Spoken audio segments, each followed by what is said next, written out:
Doc Slab Audio on music production and audio engineering.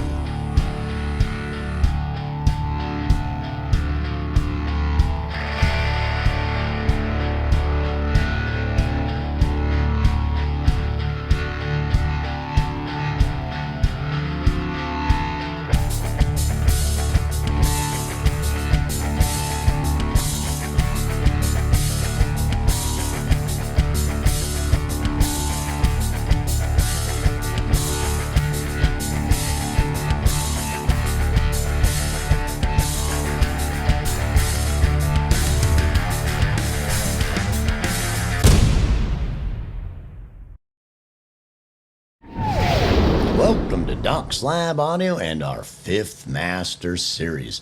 I do believe this is the 3rd video in our 5th Master Series, Professional Sounding Results from Your Home Studio. And in this video, we're going to have another review. This is the 2nd review, and we are going to talk about audio engineering in this review. So it's kind of funny because this entire Master Series is going to be basically about audio engineering concepts, trying to get you to overcome limitations possibly in your studio and deal with things properly. But I already have 3 master series on actual audio engineering. So when I say review, we're going to talk about a few things. So first of all, if you remember on the introduction, the first thing we talked about being a problem is composition and performances. And in the last video, we talked a whole bunch about that, trying to get you to address those issues. And I made a 3rd master series on dealing with that. So I hopefully have dealt with that well enough. And we need to talk about the next biggest problem going to be causing you issues in your home studio. And that is your captures, your filtering, your editing, your processing, not over processing, your mixing, and your mastering, which is the audio engineering concepts that I've addressed a lot of in my 3 other master series. So basically, the first thing we want to talk about there is that one of the biggest hurdles I see you need to get over that we'll address right now is preparation, so that you get as good at captures as possible. After you've dealt with the composition and the performances and you're getting ready to do captures, is getting set up as well as possible.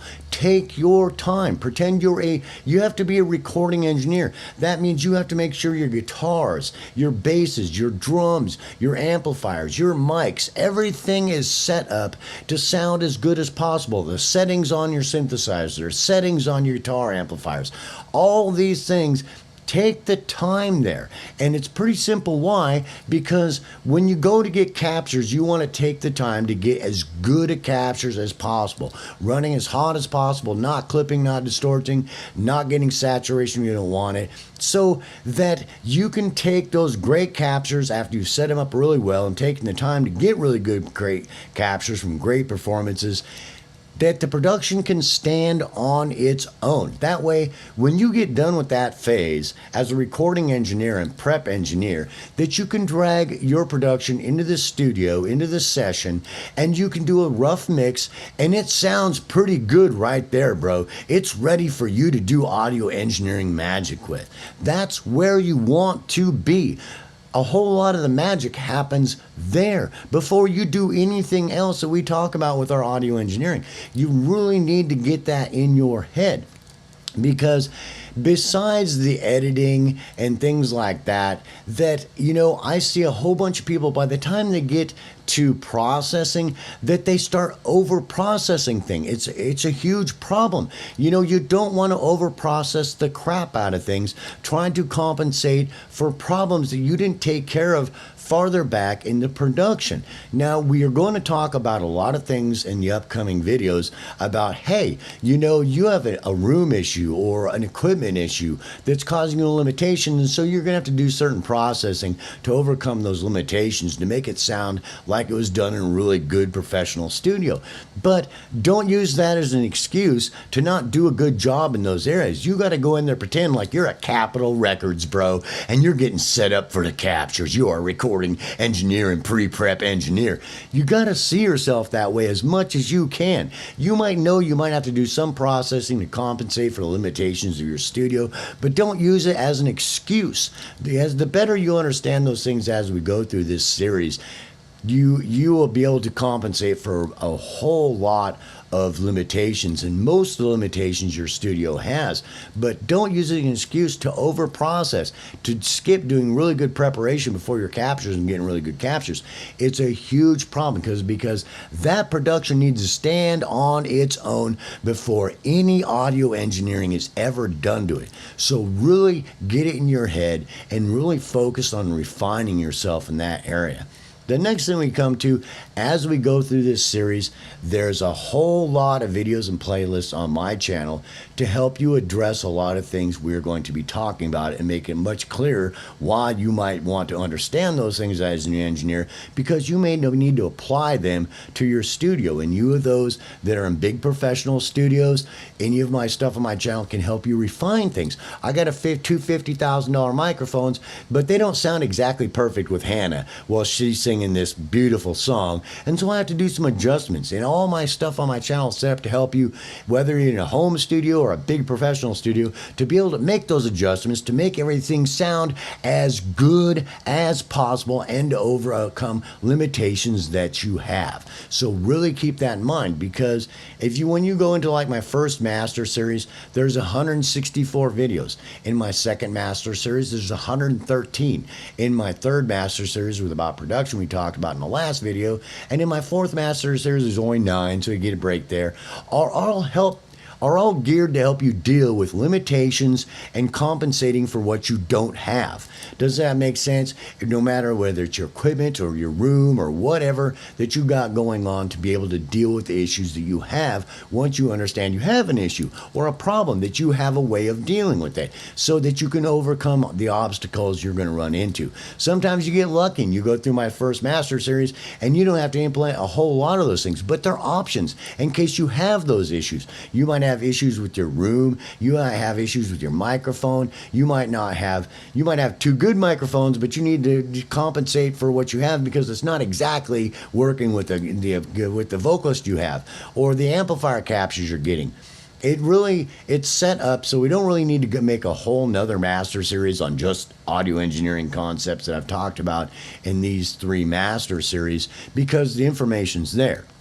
But the better you understand and the more farther we get along in this master series, it'll make sense that I'm talking about limitations in your room. Or it could be that you're in a really nice room. Let's say you're in a really nice recording studio, but the room sounds like such and such. So you want that room to sound different because you've got a jazz artist in there. And so you're going to deal with that room and deal with your captures and deal with your editing and deal with your processing a little bit different to make it sound like it's in a different room that's way better suited for the band that you're doing. Or you've got it in your head that you want to have them in this other studio, in this other room, but you can't get there, but you can make it sound like it was in that other room with your processing and your editing. So either way, it's helped to set which area you're in or where, what you're able to get to do your recording and captures and processing, things like that, to help you overcome any obstacles and limitations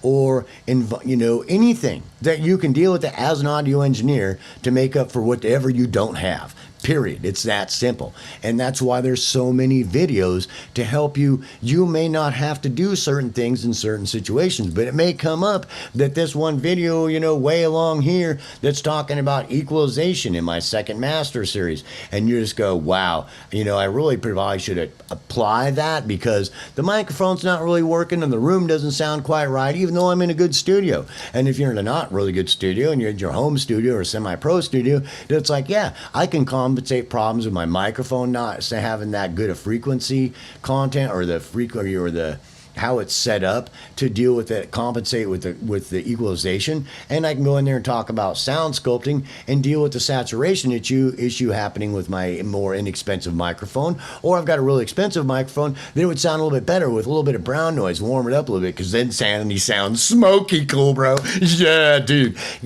So it doesn't really matter which environment you are there. I try to take into consideration you as a professional audio engineer. No matter where you're at, you can deal with the problem with your audio engineering skills.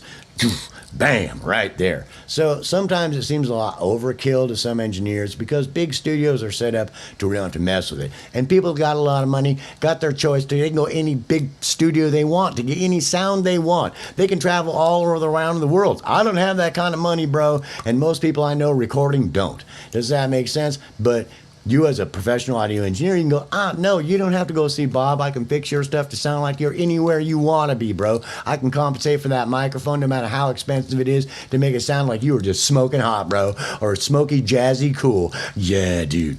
That's the whole idea. So the audio engineering concepts here, that is the audio engineering. And as we go through this master series, a lot of the things we talk about, limitations, no matter what area we're talking about there, no matter how much money you got or how big your studio is, that you can address those issues by looking at the equipment, looking at your software, looking at everything, looking at acoustics, looking at electricity, looking at everything so that you can deal with that and overcome that hurdle so you can get to working on the production and doing the magic you do as an audio engineer. So it's a pretty simple concept to get in your head, and those 3 master series are really there to help you to do that. And for the most part, that it's really set up for you to take a production into and then work through the production as you go through the series.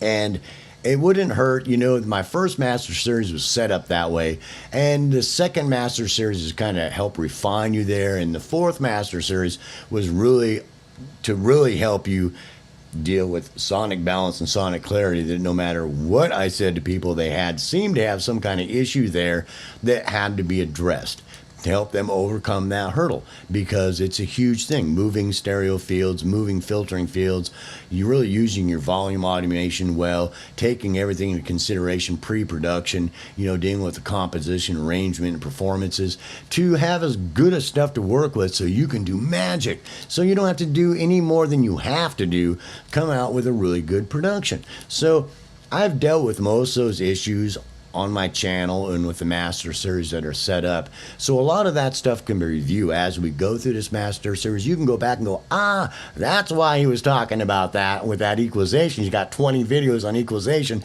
That's why, because I might run into that with my studio, or if I go to MGM Records and they got this microphone and it ain't quite working and I got to rework the equalization on it so it sounds perfect for Samantha. Yeah, dude. And you're top rate audio engineer, because you can fix any problem, whether you got a $300 microphone or a $50,000 microphone. By the time you get done, Samantha's gonna sound smoking hot, bro.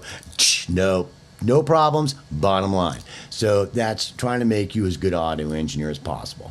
So that's basically what this review is about. We don't need to make a whole nother master series on that, but there's a lot of videos there, and I do apologize for any of you that go, that's so many videos, but you got a better understanding of why that is. And to help you. So, we want to kind of address that as a review, and then so as we go into the next videos that you have an understanding why a lot of those things I talked about. So when you start talking about instruments and microphones and audio interface, electricity, sound, acoustics, your headphones, your speakers, your software, everything we get talking about, it makes much more sense why I've addressed all those issues, so that if you run into them, by the time we get done with this master series, you'll be able to go back and go, that I can use to help me compensate for that problem that Doc talked about and deal with my problem, no matter what studio I'm in, no matter where I'm at, no matter what equipment I have, to overcome the limitations I have in my environment and in my studio. So peace, hope, love. I certainly hope you enjoyed this 3rd video in our 5th master series, readdressing and reviewing audio engineering, and I will see you in the next video.